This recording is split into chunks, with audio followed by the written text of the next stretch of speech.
Lunga, Njara. Lunga is covering SDG 12, which is responsible consumption and responsible consumption and production. And the title of his speech is "Where is the value in the Agri value chain?" Welcome, Lunga. Thank you so much.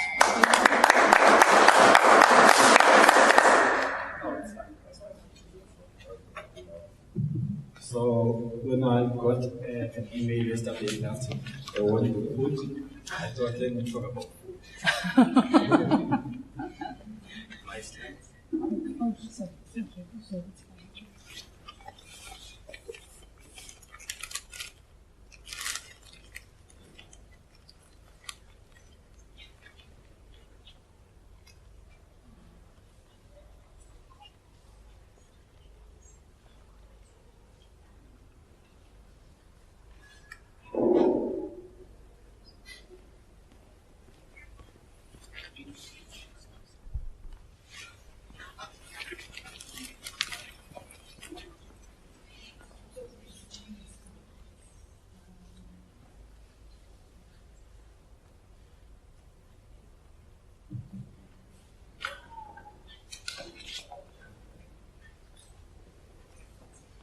Alright, so my topic for the day, by the way, I work for Santander Insurance, but I'm not here to sell any insurance products. So my topic for the day is, where is the value in the agri value chain? I think this is an interesting topic. So I'm covering SDG number 2 that has been responsible and sustainable consumption and production. So this is just the content of the presentation. I'll talk about the facts within the agri value chain. I'll talk about the challenges, the opportunities, and the analysis of the agri value chain. Starting with the facts. So the South African agricultural sector is dualistic in nature. We have the smallholder farmers, we've got the commercial farmers. South Africa, we have about 250,000 smallholder farmers, and we have about 1.5 million subsistence farmers. So the difference between the two is that the subsistence farmer, can you guys hear me? Yeah, we can hear you. You could leave it down if you want. She can't hear me. Oh.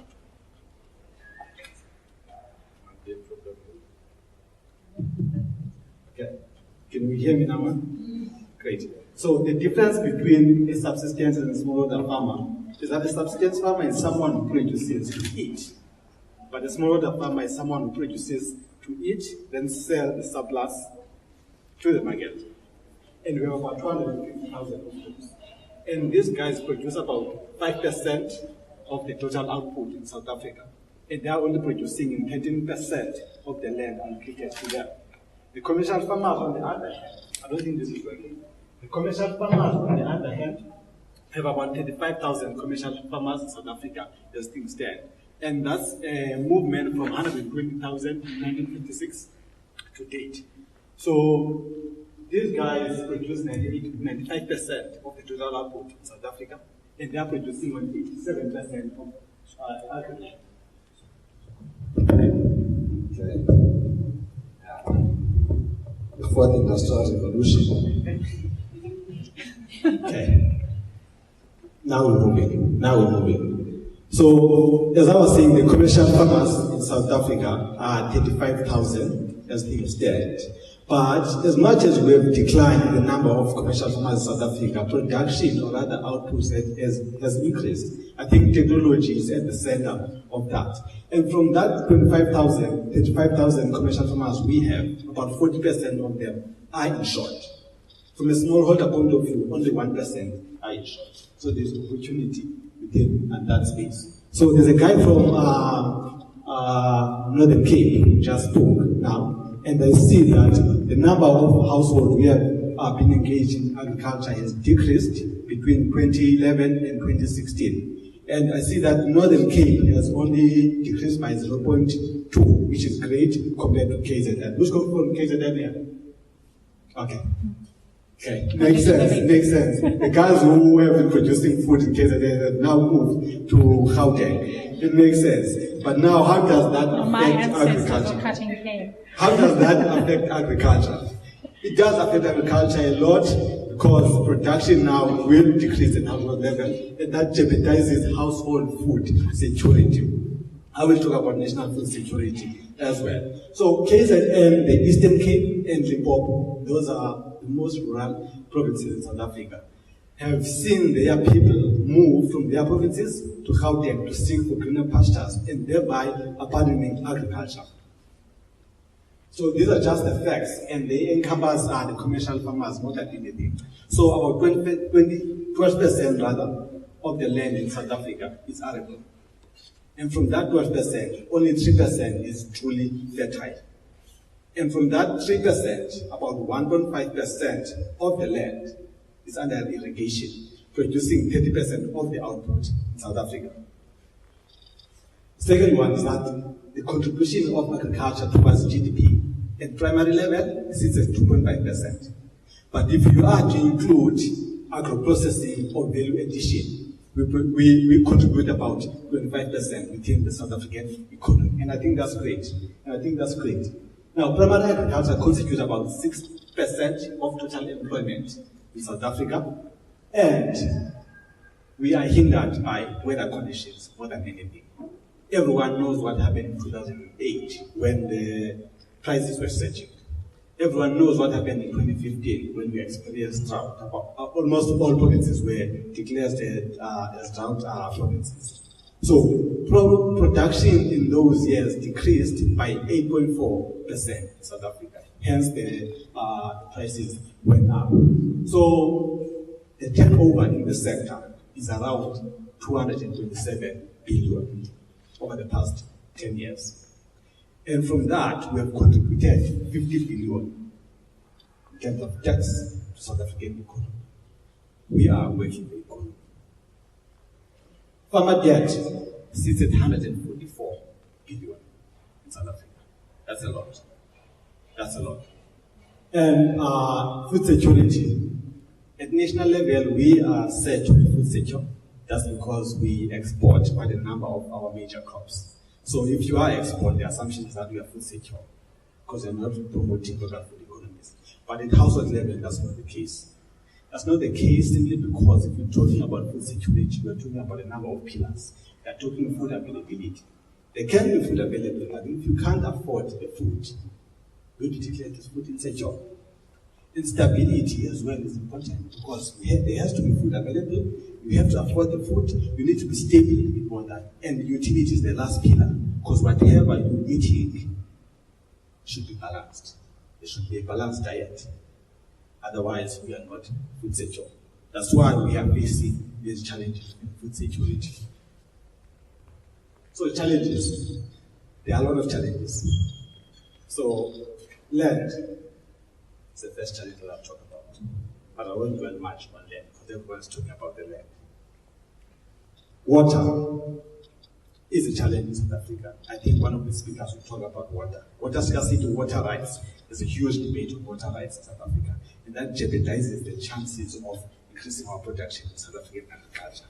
Electricity, we know the tariffs are there imposed for the next 2 financial years.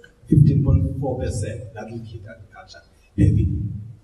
Markets, smallholder farmers will always want to penetrate the Woolworths or Pick n Pay market and leave their neighbors. That's a market. That market is worth 12.7 billion. That's where the money is.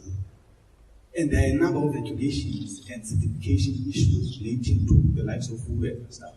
Because smallholder farmers are seen as not so consistent in terms of quantity and quality. Hence, they are struggling to penetrate the Woolworths market, or rather the formal markets. Transport in rural areas costs 7 times more than it does in urban areas. That's basically because of lack of infrastructure development. Technology, about 80% of farmers have access to phones, but only 9% have access to internet. And that's where the money is. It's online. So this is just a snapshot of the commodities we produce in South Africa. And there are commodities that are in danger. Maize, wheat, beef and sheep, as well as sugar. And these commodities need a lot of water. They are in danger as we speak. But we generate so much foreign reserves through these commodities. So if one is interested in agriculture, I would say Look at things like producing food, table grapes, pork, going to game farming, forestry. There's a lot of opportunities in there. So the value chain analysis is basically the process of farm to fork. But there's a lot that happens in between. For a farmer to know what to farm, they need a soil scientist to tell them this land is suitable for this crop. For a farmer to know where to sell their market, they need a researcher to assist them to say this is the Asian market and it is lucrative. So the value chain is quite long, but there is value in every area of agri-value chain. I'll try to talk about the constraints or the threats within the value chain. And the first one is on compliance. Like I was saying, we've got commercial farmers, we've got smallholder farmers. Smaller farmers are resource poor. They don't have information. And now they want to penetrate the woollies market. I'm not saying it's not possible to penetrate that market. But where will your neighbor get the eggs that you're selling? Will you be consistent in getting the quantity desired by woolies? That's a question. So I often say that we look so much into formal markets and overlook the informal markets, and that's where the money is. That's where the money is. So compliance in terms of regulation, certification is quite a threat to the sustainability of the agri-value chain. Profitability. We all know that in order for a value chain to be sustainable, there has to be profits. Good yields, stable prices, we should be looking at those. Good yields, stable prices, market access, supply should meet demand. We need to make profit to sustain this agri-value chain. Biodiversity, or rather, yes, biodiversity is important. I talked about water. I talked about electricity. And there's also an issue between mining and agriculture. It looks like the mines want to take all the fertile land. And that's a threat to agriculture. That's a threat to food security. That is a threat.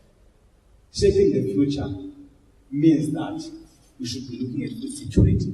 And within food security, we should be looking at each and every pillar. How do we sustain this agri-value chain? Innovation, technology is the way to go. I'll talk more about it on opportunities.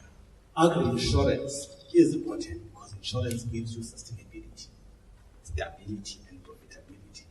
So if you want to farm, for example, I know that a lot of insurance companies now have received so many claims because of what's happening in the northern side of the country. A lot of hail has been happening, has taken place, and a lot of farmers are claiming and they'll be getting their money back. So if you're not insured, then you'll probably be out of business for at least 2 or 3 years. So how does a successful value chain look like? It is the one that produces and transports food to the market or to the consumer in a very efficient way. We are promoting economies of scale. It is one that translates consumers' needs into innovation and create value within the chain. A sustainable value chain is one that brings all players into one room. Because as a farmer, you need the expertise of the seed companies. You need the expertise of the soil scientist. You need the expertise of the researcher. You need the expertise of the machinery guys, of the fertilizer guys. Because those are the inputs for you to produce any commodity. So if you are to do it alone, you will produce maize in an area that's suitable for wheat. You won't get any yields. So the opportunities. I did talk about this market. This market is informal. The value of this market sits at 12.7 billion per year. And most often now, our emerging farmers overlook this market. They overlook this market. You want to sell the woolies and you leave the spaza shop, not area. Where are they going to get the food? Or the commodities? Why can't you penetrate that market? Restaurants need vegetables, need food. Why can't we target them? The caterers, the hawkers, the takeaway companies, spaza shops tavern and ship is. That's where the money is. 12.7 billion, and people overlook that.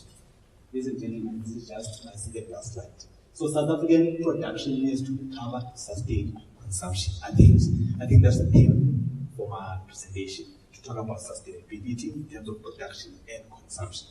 So, but how do we get to that? But let me first highlight that in 2009 we had about 49 million people in South Africa. Last year we had about 56 million. In 2035, projections are saying we have about 82 million. But what does that mean? It means we need to double our supply to meet the demand, double production. Unfortunately, we still have the same resources.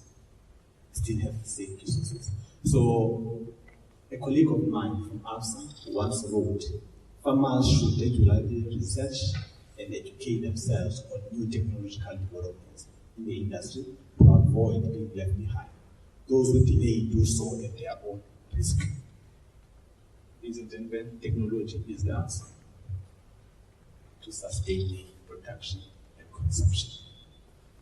We need data that will determine the best time, place to plant and harvest. We need data focused on crop demand and yield.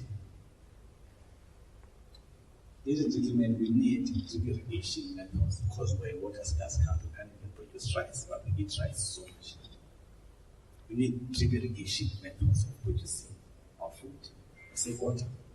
The last one is on mobile apps to monitor crops via GPS in a cost-effective manner, to calculate the feed ratios to save water, to control systems, to access networks and markets and more. My colleague always say that God wants us to use agriculture to restore our country through agriculture, and I believe what she says. Thank you so much.